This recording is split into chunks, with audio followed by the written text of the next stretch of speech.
السلام عليكم ورحمة الله وبركاته. أعزائي، أخباركم إيه؟ أنا دكتورة حسناء من قناتكم الطبية حسناء سليمان. النهاردة إن شاء الله هتكلم معاكم عن موضوع الكوليسترول العالي في الجسم والدهون الثلاثية.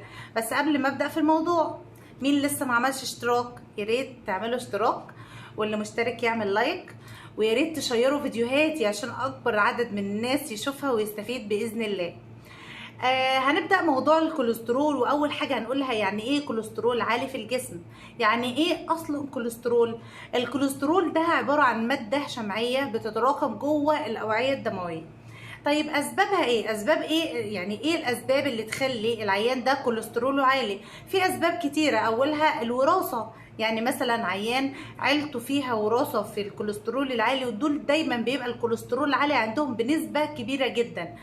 بيبقى الاب مثلا او الام عنده كوليسترول عالي وبيرثهم الابن منهم او البنت، وبيحصل لها زياده في الكوليسترول.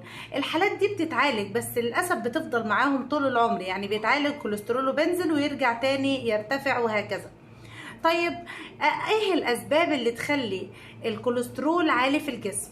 عندنا اول حاجه قلنا الوراثه. تاني حاجه ان يكون العيان ده عايش حياه نمطيه عاديه جدا بدون اي اكسرسايز ولا ممارسه رياضه طول النهار، زي مثلا انه يروح شغله يجي يتغدى وينام ويقوم يقعد قدام التلفزيون. ده كله حاجه اسمها sedentary لايف ستايل، يعني حياه نمطيه عاديه جدا ما فيش فيها اي شغل ولا اي حاجه. فللأسف بيحصل تراكم للكوليسترول والدهون في الجسم، ويحصل مشاكل هقول عليها دلوقتي. طيب تاني حاجة ايه؟ احنا قلنا اول حاجة اللي هي الوراثة، بعد كده الحياة النمطية، تالت حاجة الاكلات. زي مثلا نكون بناكل صفار بيض كتير. صفار البيض مشبع جدا بالدهون المشبعة وبيزود زيادة في الكوليسترول. زي الايس كريم، زي اكلات كتيرة زي الالبان كاملة الدسم والجبن كاملة الدسم، كل ده بيزود الكوليسترول في الجسم. وطبعا ما ننساش اللحمة الحمراء اللي فيها دهون كتير. طيب انا عشان عاوز اشرح لكم الكوليسترول ده لما بيزيد في الجسم بيعمل ايه. انا عندي الاوعيه الدمويه عاديه جدا والدم ماشي فيها ومفيش فيها اي مشكله خالص.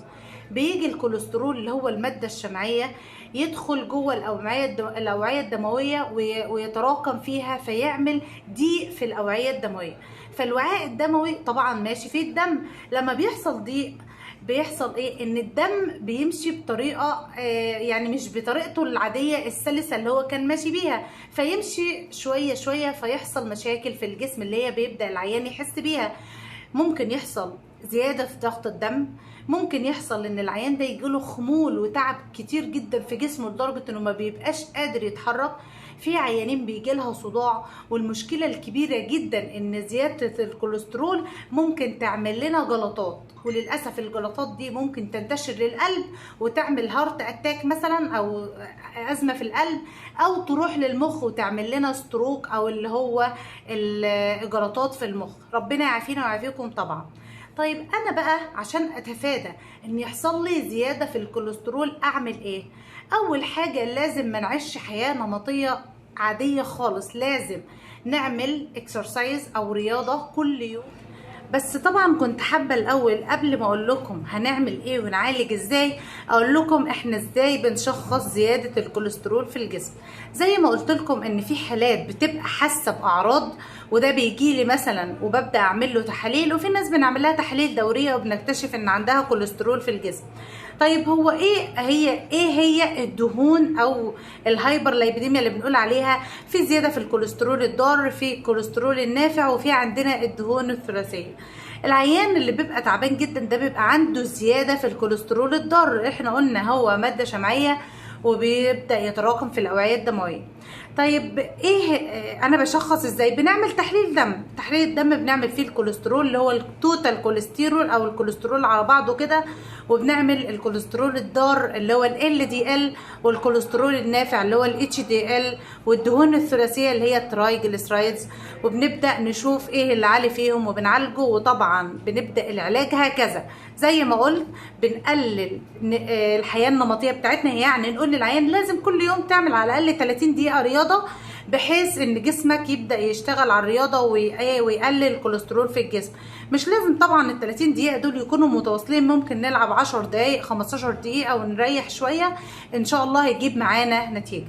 تاني حاجة ان احنا نقلل الاكل اللي هو بيزود الكوليسترول، زي ما قلت لكم قبل كده، صفار البيض، الجبنة، الحاجات اللي فيها دهون مشبعة، الالبان كاملة الدسم، الحاجات دي كلها لازم نقلل منها وتبقى حياتنا الطبيعية خالية من اكلات الكوليسترول. تالت حاجة لازم ننزل في الوزن، لان الوزن المتراكم بيزود الكوليسترول، وطبعا نزول الوزن ده لازم يجي معاه ان احنا بنعمل رياضة يومية، فهو اللي انا قلته قبل كده. بعد كده العيان عمل كل الحاجات دي والكوليسترول منزلش عنده، بنبدأ نديله علاج، وهي مادة اسمها استاتين، ودي احسن مادة في علاج الكوليسترول العالي. بيبدأ ياخدها العيان وبنتابعه كل 3 شهور ونشوف ايه الاخبار، تحسن ولا لا، مع طبعا تظبيط الحياة اليومية. هو ده الهايبرلايبيديميا ببساطة، وهو ده علاجها برضو ببساطة. يا رب اكون فدتكم النهاردة. ما تنسوش الاشتراك في قناتي واللايك. استودعكم الله، والسلام عليكم ورحمة الله وبركاته.